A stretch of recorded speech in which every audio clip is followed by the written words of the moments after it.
السلام عليكم ورحمة الله. أعزائنا أهلنا في الكويت، الله يرحم الشيخ صباح الأحمد الجابر الصباح. اللهم ربي يوفق الشيخ نواف الأحمد الجابر الصباح. وتوصياتنا يعني الأحزاب في الكويت، ما وراءكم ملك يأخذ كل سفينة غصبا، فلا تخرقون السفينة لأنكم من ما فيكم صاحب موسى. الكويت في مرحلة مهمة، تدخل الأحزاب في مصير الدولة، والأحزاب عمرها ما جابت إلا الخراب. هذه مسألة يعني أتمنى كل صاحب قرار في الكويت ينتبه لها، وكل مواطن واعي ينتبه لها ويحارب، يشارك في الإعلام، ما يترك الساحة لهذولا اللي قاعد يحاولون يلعبون بالكويت. وعرضنا لكم فيديوهات في هذه الحلقة، راجعوها شوفوا كيف كان اللعب ضد الكويت، وشوفوا استهداف آل صباح، رمزية آل صباح من الكويتيين اللي مشغلتهم قطر بالفيديوهات، ما حد يقدر ينكر، وسوى ضجة هذه الحلقة. شوفوها، اللي ما شافها يشوفها حتى يفهم اللعبة كيف تجري. اللهم ربي يحفظ الكويت. موضوعنا الاتحاد الإبراهيمي. أنا في قنوات، أولا هو الخطأ الكبير اللي يعالج إعلاميا بثمن غالي، أنه الإعلام اللي ضدنا يقدم الحقيقة مشوهة، ومصادر معلومات الناس الوحيد من ندنا كسبق.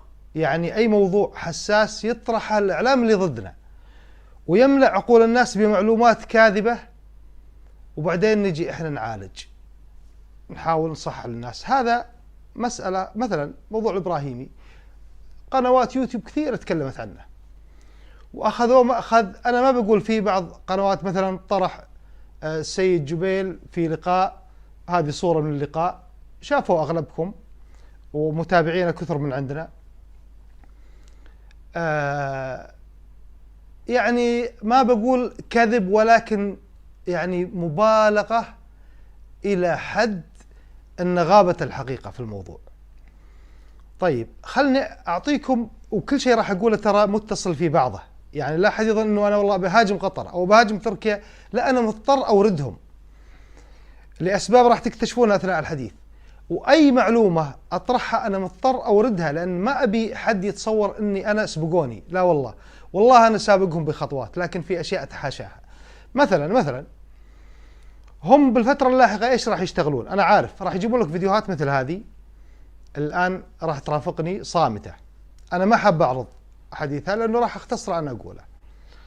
طبعا لا، اللي ابتكر الفكرة هذا هو سيد نصير. هذا الرجل سجن عام 1990، هذا موضوع أمامكم. فبالسجن التقى بيهود ومسيحيين وفي شوية مسلمين، فتعايشوا في السجن، وكان حديثهم عن أبو الأنبياء إبراهيم عليه السلام. فتولدت عند هذا الرجل الفكرة، وخاطب فيها كثير من الشخصيات السياسية في أمريكا، ومنهم ديك تشيني، واستجاب له وقال له وصلتني رسائلك، وحفظت رسائله مثل ما تشوفون التقرير أمامكم الآن بالصورة. خلوني أرجع الآن من الصفر إلى 1 إلى 2 إلى 3 إلى 4.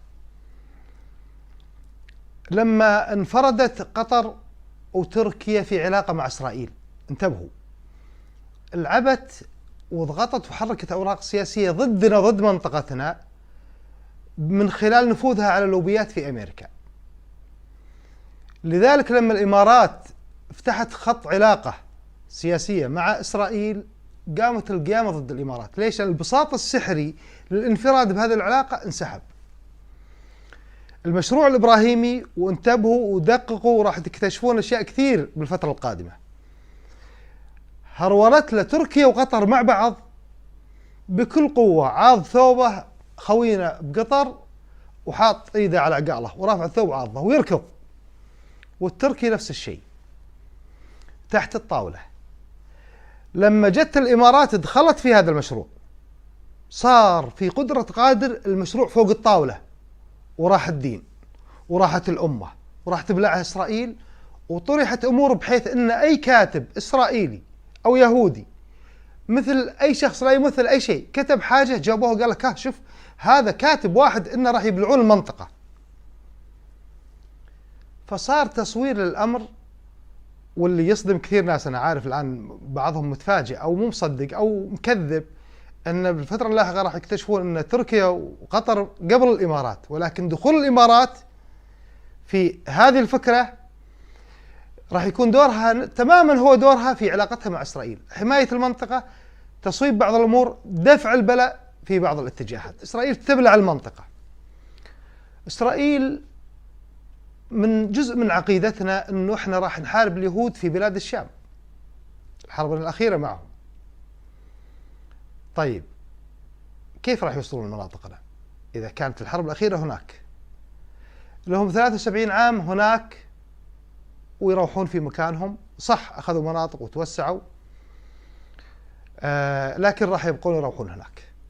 لذلك قضية فلسطين مهمة لكل القادة العرب الأنقياء اللي ما تآمروا على المنطقة وكانوا معها، مهمة لأنه يهمهم جدا أنه ما تنتهي قضية فلسطين حتى ما تتوسع إسرائيل باتجاه سوريا والعراق. فبالتالي وبعدها يصير الخطر داهم وأكبر. لذلك راح تبقى القضية في فلسطين والصراع في فلسطين، وكل ما يبنى من علاقة بيننا وبينهم يأتي زمان هم ينقضون عهد، يحدث الله ما يشاء، تتغير أمور كثير يعني. فلذلك في من يبالغ في الكلام عن إسرائيل وكأنه هذه الدولة، هذا خطأ. لازم يشعر الإسرائيلي إن إحنا متفضلين عليه في العلاقة. نتكلم على المستوى الشعبي، الساسة لهم شغلهم اللي ما نتدخل فيه، حنا لنا قدورنا وبيوت أهلنا، لكن صدور لنا قدور ولهم صدور المساعي السياسية لهم. لكن كإعلام إحنا أعرف، يعني بيتي أنا أعرف فيه، أصدقائي المحيطين فيني أنا أعرف فيهم، لما نقعد نسولف بالثقة المطلقة اللي بيننا بأعمق الأمور أعرف إيش اللي لازم أطرحه أنا في الإعلام. لذلك أبادر في موضوع وعزة الله وجلاله مدروس، وأحس أن لا هذا وقته لازم يطرح الآن. لذلك أنا قاعد أقول هذا الكلام. فإن والله لا، هم يهود إسرائيليين ما هم ملائكة. طيب خلني أصف معهم، يا أخي هم بشر يخطئون ويصيبون مثلي ومثلك يعني، أو مش أحسن منا. لا ترفعهم أنت كإعلامي، أو ما أقصد الإعلام، ما في عندنا بالإعلام الرسمي شيء من هذا، أقصد الإعلام السوشيال ميديا اللي تابع السوشيال ميديا. لا ترفع من قدرهم بحيث أنهم يشعرون والله أنه والله إحنا زين يعني نسوي علاقة معهم، هم اللي محتاجينها وإحنا المتفضلين عليهم. لذلك لازم هو لما يجي عندي هني وأقول أهلا وسهلا يحس أن الكلمة هذه لازم يدفع ثمن مقابلها، بأنه يضغط على حكومته لما يصير أي إشكال عندي مع حكومته، يضغط أنه ما يخسر علاقته معي وتواجده معي. هذه نقطة مهمة أنا أقولها بشكل عام كسوشيال ميديا، كأسلوب تعاطي. لأن لما أشوف واحد قدر مثل إيدي كوهين وغيره لما يكتب وهم صاغرون، ترى هذا يلعب بطريقة هدفه يضرب اللي مع الإمارات باللي ضدها، حتى اللي ضد الإمارات يقول شوفوا هذول هم اللي أنتم مسوين علاقة، وشوف كيف هو قاعد يلعب هذا الخبث، يلعب هذه الطريقة. فتمادى كثير تغريدات وتكلم كثير، ولذلك إعطاء الأمور أكثر من حقها هذا خطأ. كسوشيال ميديا وكأشخاص عاديين احنا نتكلم في قنواتنا أو في تويتر أو كذا، لازم نفهم كيف نخلي الطرف الآخر يحس بالجمالة حتى يظل مدان ويشعر. يعني حتى على المستوى الشعبي نبي نكسب على المستوى الشعبي، احنا مو بس الساسة لهم شغلهم اللي هم دارسينه أكثر مني ومنك وعارفين أبعاده، وإحنا قاعد نلاحق خطواتهم متأخرين كثير. على المستوى الشعبي لازم احنا أيضا نستفيد من هذا الأمر عندهم على مستواهم الشعبي، وعند إعلامهم حتى إعلامهم يحسب حساب أن لا هذا مكسب يجب أن نحافظ عليه. إعلامهم الشعبي أيضا السوشيال ميديا عندهم تويتر ويوتيوب وغيره،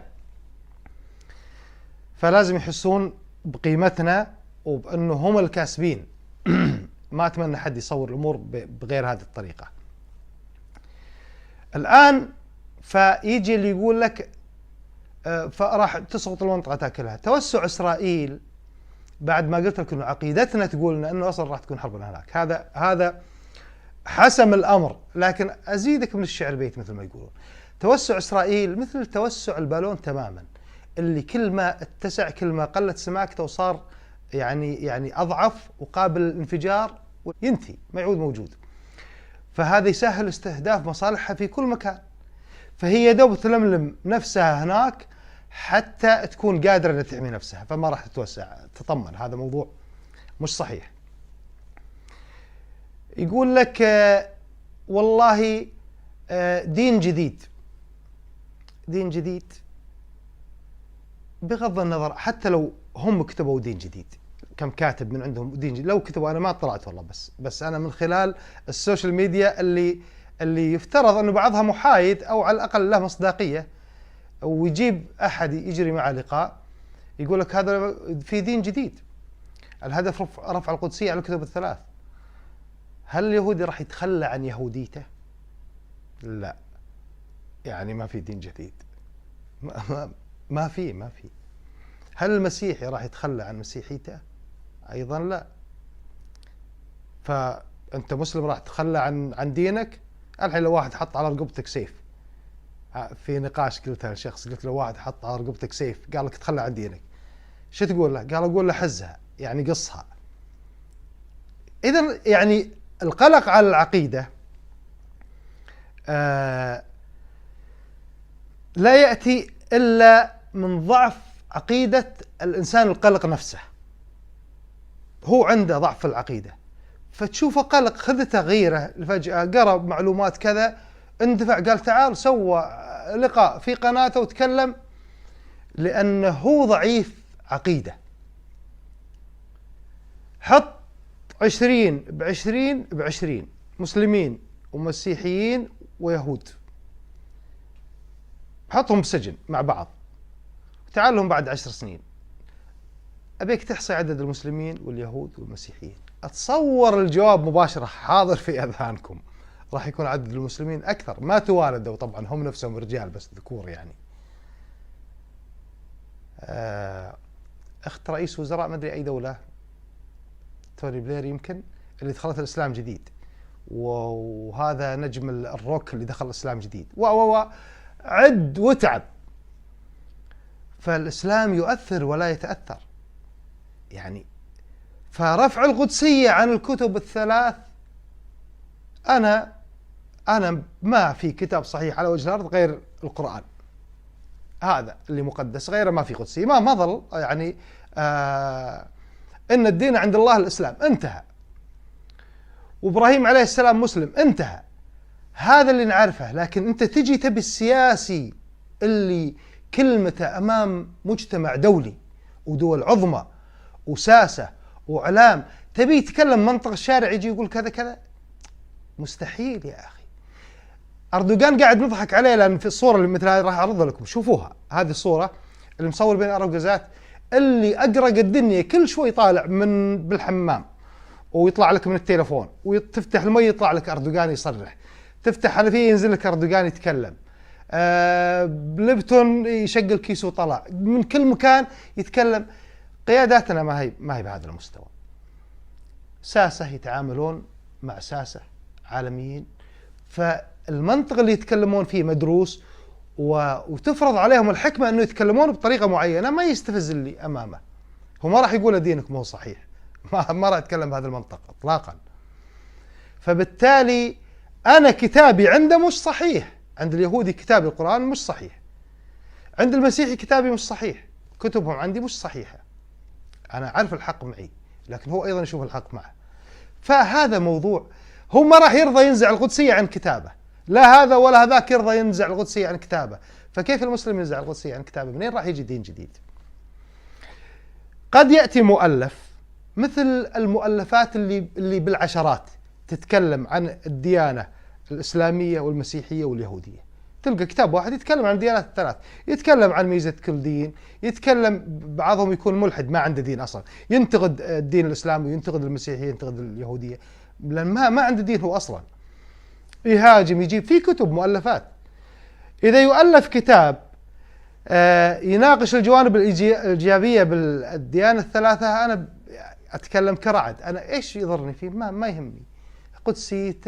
القدسية عندي القرآن فقط، ولا في كتاب على وجه الأرض لا قدسية عندي غير القرآن، كتاب منزل من السماء ما في غير القرآن، انتهى، الكتب الثانية راحت. فبالتالي المبالغة في ردة الفعل أو القلق هذه يعني مشبوهة، ما هي صحيحة، في من يحركها، وسبحان الله يعني ما حد يدري عن الموضوع إلا لما دخلت الإمارات. نعم، لأن الكل خفى فيش ظلام تحت، الطير الحر على رأس الجبل يجي وينزل ويقول ها أنا ذا. فالإمارات لما دخلت هذا المشروع الاتحاد الإبراهيمي صار الحديث في كل صاروا الناس علماء في هالمسألة، في أفكار إيجابية، في أفكار مستحيلة. أنا أعرف أن في موضوع الجواز الإبراهيمي، الجيش الإبراهيمي، المنطقي، خط التجارة الإبراهيمي، هذا هو. أنا أحيانا أغلط بالكلمة، أقص وأوصلها صح. فهذا هو المنطقي، خط التجارة. تقول لي والله إيه تجاريا راح يبلعون المنطقة. أنا ضربت مثال في حلقة وبالتفصيل، هذه هي أمامكم، شوفوا هذا عنوانها. قلت إن إسرائيل لو فرضنا أن موزع تجاري يبي يغتن يشتغل، فعنده تجار لازم يأخذون منه، عندهم محلات ولازم في زباين يشترون من هذه المحلات، فهذا كله ما يتم إذا ما كان في استقرار بالمنطقة. لذلك اللي قالوا التنمية قادمة، أمريكا وغيرها من قادة العالم اللي قالوا التنمية قادمة للمنطقة هم صادقين، لأنهم يبون تنمية إسرائيل. لكن كيف تتم تنمية إسرائيل إذا ما كان المنطقة كلها مستقرة؟ ومن خلال إيش تتم هذه التنمية؟ من خلالنا، يعني تنمية شاملة للمنطقة ككل. عنده بضاعة أعطيه بضاعة، عنده تجار عندي تجار. تقول لي في أخ له فيديو انتشر وكل شوي واحد مرسل لنا على الواتساب يقول لك، طبعا من ضمن فيديوهات كثيرة تكلمت حول الموضوع توصلنا على الواتساب، يقول لك افرض جو 200,000 واشتروا عقارات كذا، يروحون عندنا مليون يشترون عقارات عندهم، كيف ترد علي؟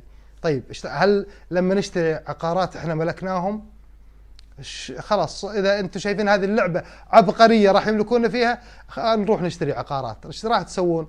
راح تقولون شوف اللي باعوا ومدري، يعني لا، خلهم هم يشترون، يقول بشوف باعوا وكذا. طيب ليش ما هو اللي يبيع؟ ليش ما يكون هو القلق؟ إذا أنا أروح أشتري عنده، هل أنا بعت؟ طيب إذا هو جاء يشتري عندي، يعني هو باع. فاهمين التوازن اللي أعنيه في أخذ الأمور بطريقة صحيحة والتفكير فيها بطريقة صحيحة؟ يا جماعة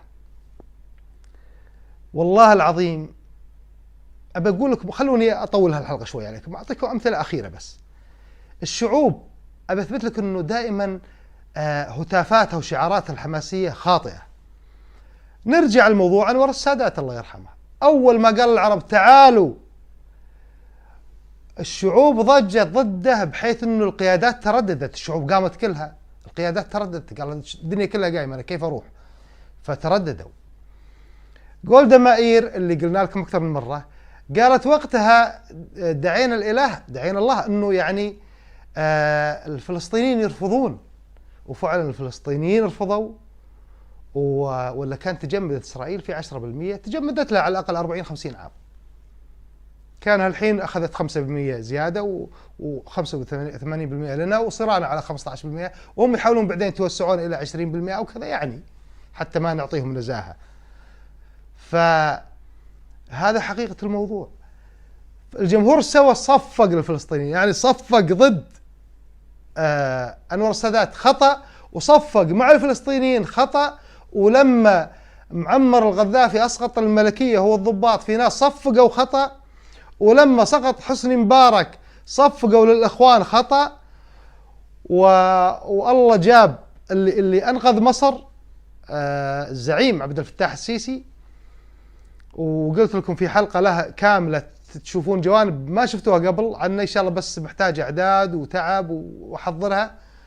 وصفقوا لصدام حسين، صفقوا في جماهير صفقت الأسامة بن لادن، واثنين هذول دمروا الأمة. الآن ما لي شغل تبي تدخل بنواياهم، ما لي علاقة فيها، أنا بنتائج على الأرض.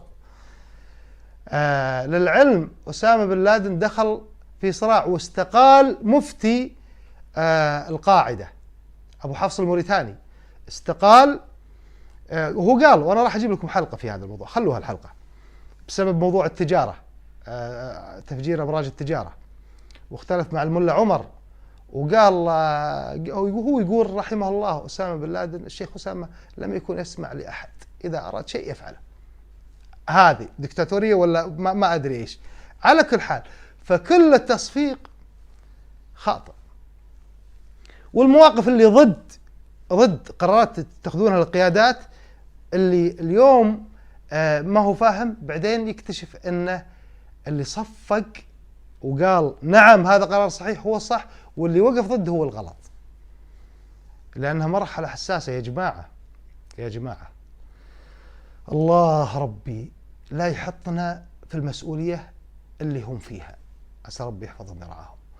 الله ربي لا يحطنا في الهم اللي هم فيه، الله ربي لا يحطنا في القلق اللي هم فيه، الله ربي لا يحطنا في حجم الأمانة اللي هم يشعرون فيها.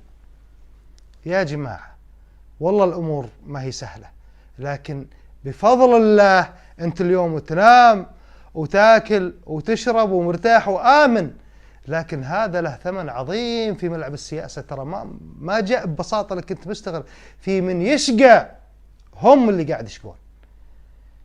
لذلك أتمنى من بعض اليوتيوبر الأخوة، بغض النظر هو محايد أو معنا أو كذا، لما يتكلمون عن هذه المواضيع يأخذون أول شيء المنطق. هل أنت مستعد تتخلى عن دينك؟ إذا ما دام الشعب ما هو متخلي عن دينه، روح لي عن الكذب هذا كله على جنب، ما حد يقدر، يعني ما في شعب يتخلى عن دينه، فما بالك شعب مسلم وقيادته مسلمة وتصارع لأجل دينه. اللي هذولا اللي طيب ليش ما تهاجمون هذول الجماعات اللي هم أساس الفكرة؟ جت الفكرة، شافوا أن التعايش في السجن أمكن، وخذوا منها صورة، طوروا الفكرة ويبون يسوون شيء اسمه الاتحاد الإبراهيمي. هل في فائدة منه؟ ثق أنه لو ما في فائدة أو دفع ضرر، قياداتنا ما اتجهت، قياداتنا في الإمارات ما اتجهت. اللي يتجهون له قطر وتركيا حتى يلعبون ضدك، نام يعني مرتاح إذا الإمارات موجودة. احنا كسوشيال ميديا لا نكرر أخطائنا كل مرة. يعني شفنا أثر تلاعب قطر وتركيا في العلاقة مع إسرائيل، إيش سوى عندنا؟ أثر تلاعبهم مع المشروع هذا لحالهم، لو احنا نرفض ونقول لا ما لنا علاقة، يا حليلنا. ليش؟ لا، تدخل قياداتنا وهي تحمينا، اللي فيه خير تجيبه لنا واللي فيه شر تدفع عنا بطريقتها وبحكمتها. بعدين في نقطة مهمة، لا يتم الموضوع تجاوزه وكأنه حرب ضد أبو الأنبياء إبراهيم. انتبهوا هذه النقطة، يعني أنتم لا تتصورون كأنه إبراهيم عليه السلام أبو الأنبياء، كأنه يعني تنزحون من حقيقته إلى شخصية أخرى أثناء طرح وتداول الموضوع. يا جماعة اتقوا الله شوي، بهدوء برزانة، أناقش الموضوع وأخذ جوانبه. اللي خايف منه أنت لا تفترض اليوم، مو كل ما تقراه صحيح. اللي يقول لك والله هذا يهودي قال هذه فرصة لابتلاع المنطقة، قول له إيه ابتلع، خلص كل التراب اللي في فلسطين كله وبعدين تعال ابتلع منطقة. 73 سنة هناك، متى ياكل المنطقة؟ هذا اللي بقيت أقوله. المستحيلات الثلاثة أنه تغير عقيدتك، لأنه هو ما راح يغير عقيدته، أن يبتلع المنطقة لأنه هو مو مخلص هناك، وأن ينزع القدسية عن قرآن لأنه ما هو نازع القدسية عن كتابه. فريحوا شوي، عسى ربي يحفظكم ويرعاكم، في أمان الله.